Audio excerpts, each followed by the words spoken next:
todos los migrantes internacionales viven en solamente 10 países, pero el mayor número lo tiene Estados Unidos con 46 millones de inmigrantes. Es el mayor.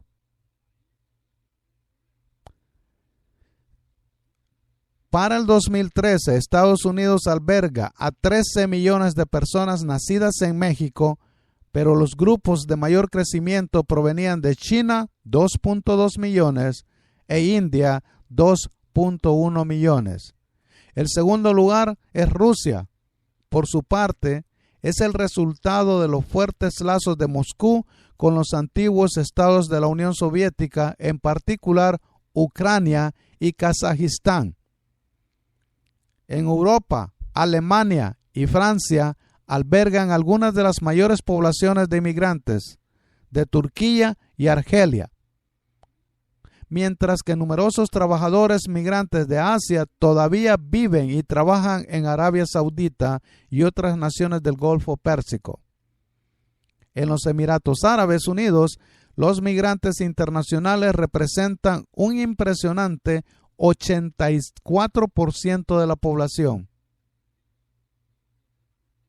Una de las rutas que los migrantes están usando para cruzar a la Unión Europea sería la ruta del Mediterráneo. En los últimos 2 años y en la actual situación en Libia tiene mucho que ver. Antes de la caída de Muammar Gaddafi, el número de aquellos que intentaban el peligroso cruce estaba reduciéndose, pues el país africano, rico en petróleo, ofrecía oportunidades de empleo a muchos migrantes. Y de acuerdo con la Unión Europea, Gaddafi también limitaba sus movimientos en esa dirección. Pero adivina quién lo derrocó y quién provocó su derrocamiento después que lo tuvieron 40 años en el poder. Desde su violenta expulsión del poder en el 2011, sin embargo, Libia está sumida en el caos y el número de los migrantes que intentan cruzar el Mediterráneo no ha hecho sino crecer. En el 2014, más de 170,000 llegaron a Italia, el mayor flujo a un país miembro de la Unión Europea de toda la historia de la Unión Europea. Las peligrosas rutas de África hacia Europa. Este es el lugar del mundo donde la telaraña es más compleja y algunas de las rutas representan verdaderas odiseas. Para completar estas jornadas puede ser asunto de meses o de años en las cuales hay que atravesar varios países, a menudo con la ayuda de traficantes inescrupulosos. O sea que si tú te viniste para este lado y da la casualidad que no te secuestraron o no te vendieron coyotes con otros traficantes, pues la hiciste y tienes suerte. Deberías darle gracias al universo, porque esta gente está sufriendo. Entre los principales grupos que han pasado por Libia este año se destacan los miles de jóvenes eritreos que escapan de un servicio militar de años, así como vastos números de somalíes y nigerianos. En el Mediterráneo Oriental, grandes cantidades de sirios cruzan de Turquía a Grecia, al lado de numerosos ciudadanos afganos o de origen iraquí. La guerra civil en Siria ha expulsado de sus hogares a cerca de la mitad de la población. De Siria se han desplazado 7.6 millones, de Irak 250,000 personas, de Jordania 625,000, de Líbano 1.2 millones, de Turquía 1.8 millones de personas y de Egipto 135,000. Más de 4 millones de sirios ahora viven como refugiados en los países vecinos y el número de desplazados internos es todavía mayor. Actualmente Siria es el principal país de origen de los solicitantes de asilo en el mundo desarrollado. Su éxodo es la principal razón de que el actual número de víctimas de desplazamiento forzado en el mundo sea el más alto desde la Segunda Guerra Mundial. Y esto también ayuda a explicar por qué cuando de albergar a refugiados se trata, la carga le corresponde cada vez a otros países en desarrollo, 86% de 70% de una década atrás. Y escucha esto, las dramáticas escenas de sufrimiento padecido por los refugiados que cruzan el mar de Andamán han ayudado a llamar la atención sobre otra trágica historia de tráfico de personas.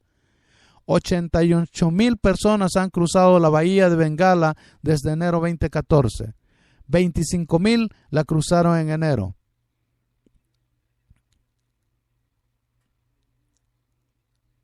Ahí también abundan migrantes abandonados a su suerte, eso no es de esperarse, ¿verdad? Abusados por los traficantes en las que se ven obligados a confiar. Su número es menor a los que intentan cruzar el Mediterráneo, pero el problema es similar. Ahora regresémonos del mundo y vengámonos a este lado. La frontera entre México y Texas continúa siendo el corredor migratorio más importante del mundo. Y aunque los migrantes de origen mexicano siguen encabezando la lista de capturados por las autoridades fronterizas estadounidenses, el año pasado fueron superados por primera vez en la historia por el total combinado de los migrantes de origen centroamericano. La migración mexicana se ha reducido gracias a la mejor situación económica del país. ¿Ustedes lo creen? Ahora vamos a hablar después de México. Esto suena bien interesante y está conectado con el adendum. Pero el empeoramiento de la situación de seguridad ha empujado a un número cada vez mayor de guatemaltecos, hondureños y salvadoreños a emprender el viaje al norte a través de varias rutas bien establecidas. Y aquí les dan, hay un mapa. La migración mexicana, y su número incluye a un número también creciente de menores de edad que viajan sin acompañamiento. El porcentaje de migrantes internacionales se ha mantenido constante en los últimos años, alrededor del 3% de la población mundial. Pero en la medida que la población mundial crece, también crece el número absoluto de aquellos que por una razón u otra se ven obligados a vivir lejos de su propio país. Y cada vez hay más migrantes internos. La actual cifra de 740 millones es ciertamente un estimado conservador. Es muy difícil llevar la cuenta de los millones de campesinos chinos que se van hacia los nuevos centros urbanos todos los años y el desplazamiento de 500,000 de iraquíes en solo algunas semanas de junio del 2014 demuestra que el número de migrantes internos puede fluctuar de forma dramática. Además, ahí están los desastres naturales que desplazan a más de 27 millones de personas todos los años. Y así sin parar, la migración global alimenta el debate político, pone a prueba capacidades y alianzas y mantiene ocupados a legiones de profesionales, incluyendo numerosos expertos en estadísticas. Eso es lo que está ocurriendo a nivel mundial. Y de los 10 países, Estados Unidos es el mayor país que ha recibido. Mira, le sigue Rusia, Alemania, Arabia Saudita, los estados de la Unión Europea, Reino Unido, Francia, Canadá, Australia y España, que son los países, de los 10 países que más indocumentados reciben en el mundo. Ahora bien, referente al comentario que hizo la BBC de mundo.com, menciona algo de México y dice, ya hay menos inmigración porque México se está estabilizando. En un artículo que salió en La Opinión de la Jornada por Carlos Fernández Vega, Dice, en materia de deuda pública, la Constitución ordena que ningún empréstito podrá celebrarse sino para la ejecución de obras que directamente produzcan un incremento en los ingresos públicos o, en términos de la ley en la materia, los que se realicen con propósitos de regulación monetaria. Las operaciones de refinanciamiento o reestructura de deuda que deberían realizarse bajo las condiciones de mercado, así como los que se contraten durante alguna emergencia declarada por el presidente de la República en los términos del artículo 29, que sería de la Constitución. Hasta donde se sabe, a lo largo del sexenio de Enrique Peña Nieto, no se han concentrado operaciones de refinanciamiento o reestructura de la deuda pública ni acciones extraordinarias de regulación monetaria, mucho menos emergencia declarada por parte del inquilino de la residencia oficial, de tal suerte que solo quedaría el primero de los elementos constitucionales que se citan para justificar el endeudamiento galopante que registra el país desde que el susodicho llegó a Los Pinos, o sea, se refiere a Enrique Peña Nieto. Sin embargo, el incremento en los ingresos públicos que celebra EPN y sus muchachos sería producto de la reforma fiscal y no del endeudamiento público para la ejecución de obras que directamente produzcan dicho aumento. Y de hecho, dice, estos modernos tiempos, lejos de ejecutarse obras, estas se cancelan incluso desde el proyecto mismo. Ahí están los casos de los trenes o la refinería Bicentenario. Entonces, si ninguna de las condiciones ordenadas en el artículo 73 constitucional es útil, ¿qué justifica el pavoroso avance de la deuda pública en los últimos 29 meses? Y mira lo que dice. Wow, está interesante este artículo. Lo que dice Carlos Fernando Vega. Esperemos que no vaya a amanecer con un tiro en la cabeza.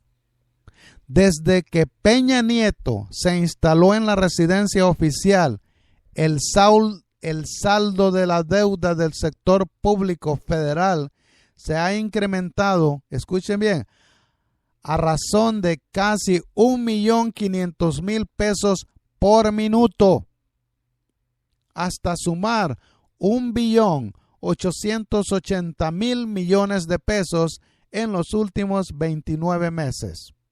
O sea, desde diciembre del 2012 hasta abril del 2015, la deuda de México ha subido, escucha bien, a 1.880.000 millones de pesos, que lleva en Los Pinos, desde que él lleva en Los Pinos, es decir, un aumento del 34% en el periodo. Todo ello con base en las cifras de la Secretaría de Hacienda.